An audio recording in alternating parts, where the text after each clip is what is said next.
Here's how much actors really get paid for reruns.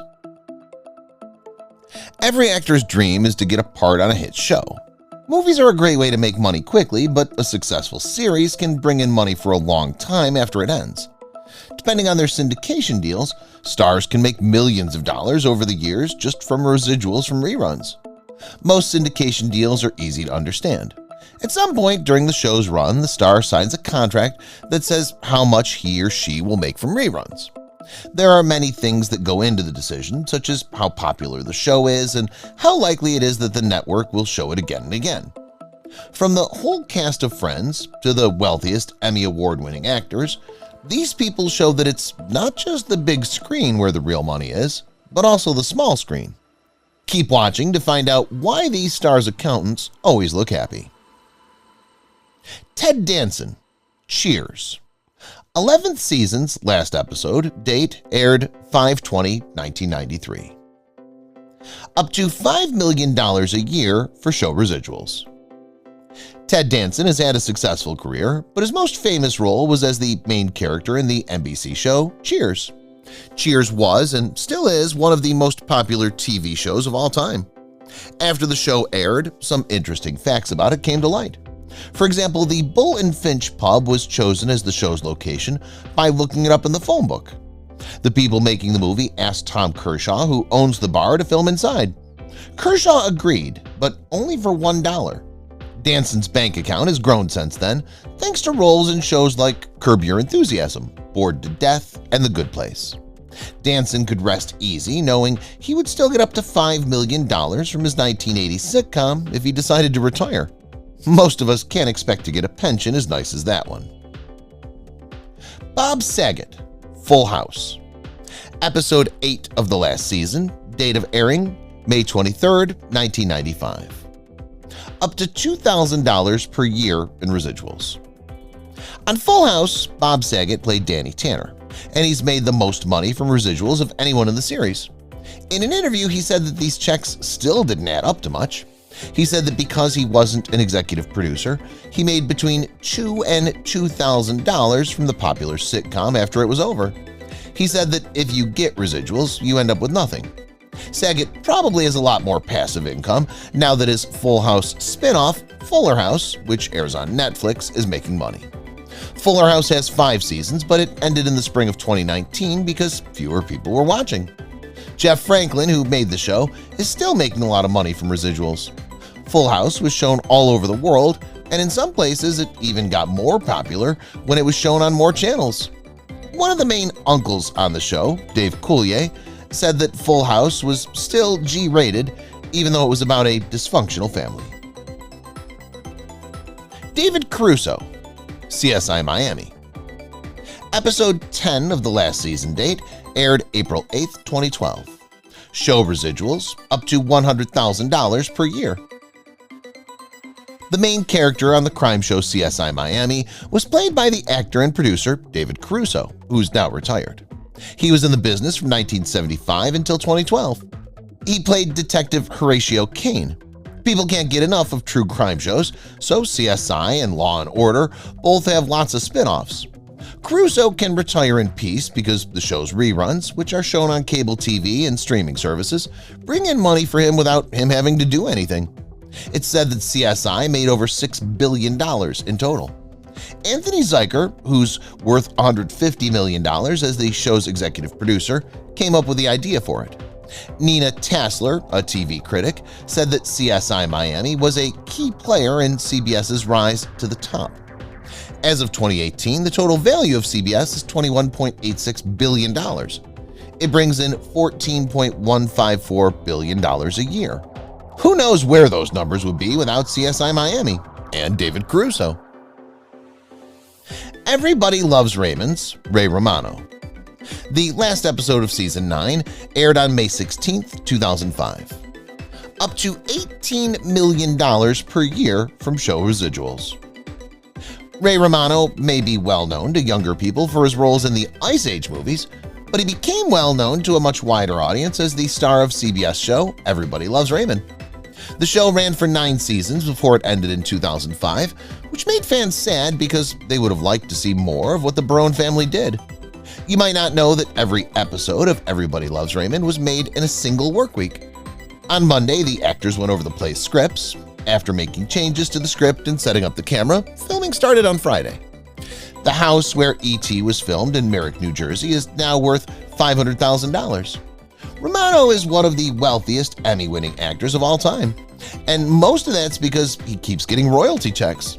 Just from show residuals, the star makes about $18 million a year. Why wouldn't he be on the Forbes list of richest celebs? Alan Alda, MASH. The last episode of Season 11 aired on February 28, 1983. Show residuals up to $1 million per year. MASH took a serious topic and made it funny, while still giving viewers the emotional connection they wanted. The Alan Alda-led show didn't take long before becoming a hit.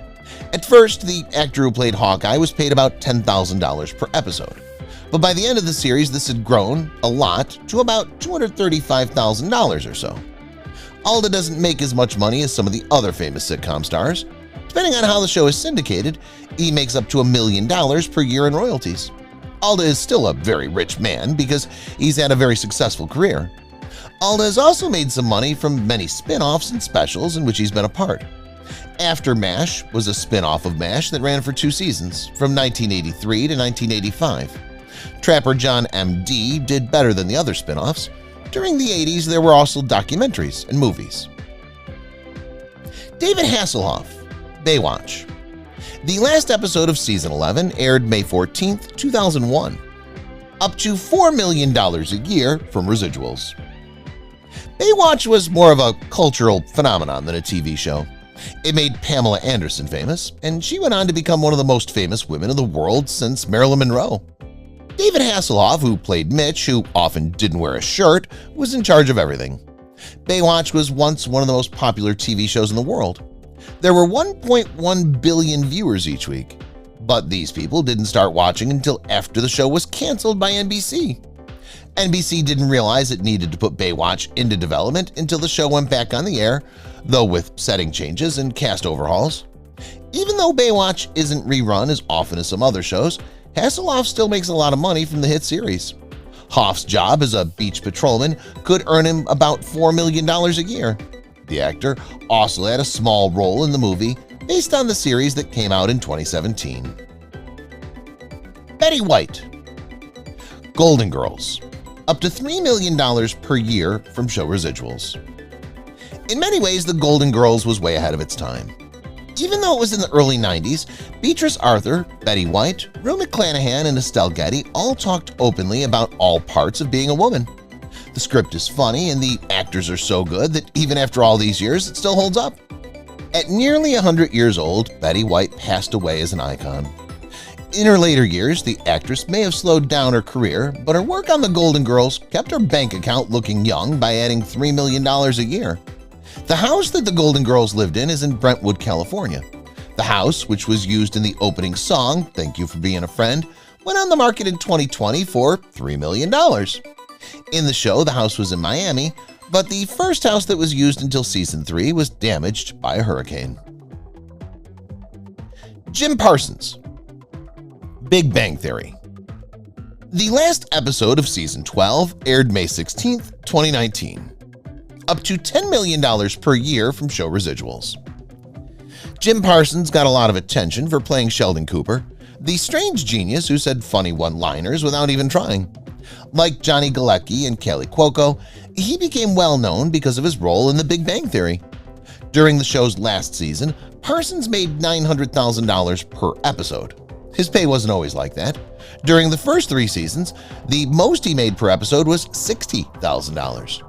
When the 4th season came around, Parsons and his co-stars changed their contracts and agreed to make $200,000 per episode. After that, for every new season, their pay went up by $50,000 per episode. Due to how long the show had been around and how popular it was, Parsons can expect to make an impressive $10 million a year from repeats. With so many channels to get the rights, it's a sure thing that the star will never have to sing for his supper, even if the offers stop coming in, which is unlikely. David Schwimmer, Friends. The last episode of Season 10 aired on May 6, 2004. up to $20 million per year from show residuals. David Schwimmer played Ross on Friends, and because of that, he's still getting $20 million checks. Schwimmer was a well-liked member of the cast, and he's gone on to have a successful career with roles in Madagascar, American Crime Story, and now The Laundromat, a Netflix movie in which he stars with Meryl Streep. Schwimmer's first Friends episode aired on September 22, 1994, and he was one of the original 6 cast members who watched the show's last episode. On the show, he was a paleontological professor who was looking for love. "We were on a break," is his most well-known line. All the filming took place at the well-known Warner Brothers Studios in Burbank, California. All 10 seasons of the hit TV show were in the top 10 of TV ratings. The series finale of Friends was seen by 52.5 million people, making it the 5th most-watched series finale in the history of TV. So it makes sense that the residuals are so high. Married with Children's Ed O'Neill. The last episode of the 11th season aired June 9, 1997. Up to $10 million per year from show residuals. Ed O'Neill may be better known these days for his role as Jay on Modern Family, but this isn't his first rodeo. In the hit sitcom Married with Children, which ran from 1987 to 1997, the actor became well known for his role as Al Bundy. Along with Katie Sagal, O'Neill brought millions of families into their living rooms and their hearts. The jokes on Married with Children were always ahead of their time and made the news. Advertisers only stopped supporting the show after 1 episode, so Married with Children slowed down because it didn't want to lose that money. You have to buy the show's DVD to see episodes that didn't air on TV. Some actors have trouble getting back to the level of success they once had, but O'Neill is luckier than those actors. Reruns of Married with Children make him about $10 million a year, and the recently finished Modern Family will probably make him even richer than he is now. Matt LeBlanc, Friends. The last episode of Season 10 aired May 6, 2004. Up to $20 million per year from show residuals. Matt LeBlanc played Joey on Friends. Because of his work on the show, he was nominated for 3 Emmy Awards and gets residual checks worth up to $20 million a year. He played his goofy Friends character in a show called Joey, which was a spin-off of Friends. Joey ran for 2 years from 2004 to 2006 before it was taken off the air. Joey was canceled because it didn't get enough viewers. Even though 18.6 million people watched the first episode of the spin-off, critics didn't like the show. The ratings started to go down, but 10.1 million people still watched, about average for NBC. When the number of viewers dropped to 4.1 million, the show was canceled. There were 46 episodes of the spin-off, but NBC didn't show 8 of them. The spin-off got such bad ratings that NBC didn't want to waste time on it. Man with a Plan, a new album by LeBlanc, is now out. Jennifer Aniston, Friends. Last episode of Season 10 aired May 6, 2004. Show residuals up to $20 million a year. Friends is one of the most popular shows in history. The cast of the show became A-list stars in Hollywood, but Jennifer Aniston has had the most career success since then. The actress has been in many movies, which have helped her make a fortune of more than $240 million. Even if Jen has a hard time and can't find work for a while, the Warner Brothers hit show will still send her a big check every year for about $20 million. It's said that the hit comedy brings in more than $1 billion a year for the network. Jennifer Aniston isn't likely to run out of money anytime soon. Still, she makes at least one big hit every year. As of 2018, she's one of the best paid actresses in Hollywood. She's been on the Forbes list of highest paid actresses every year since 2001, when Friends became popular. David Hyde Pierce, Frasier. 11 seasons. Last show aired September 16, 1993. Total show residuals, $40 million. Actor David Hyde Pierce recently talked about the 20th anniversary of Frasier on the Katie Couric Show, and he only had good things to say about the cast. Frasier was first shown on TV in 1993. For a while, it was called the smartest show on TV. The show was mostly written by Christopher Lloyd. Since Frasier is no longer on TV, more and more details about what went on behind the scenes are coming out. One of these is about Kelsey Grammer and David Hyde Pierce. Grammer got a DUI because he crashed his car. Grammer got help after the cast of Frasier put on an intervention. It took a month to get things done, but it was worth it. With the Goodnight Seattle two-part finale in 2004, the show came to an end. So far, reruns of the show have brought in $40 million. On the show, David Hyde Pierce played a psychiatrist named Dr. Niles Crane. He won 4 Emmys for his role as a supporting actor.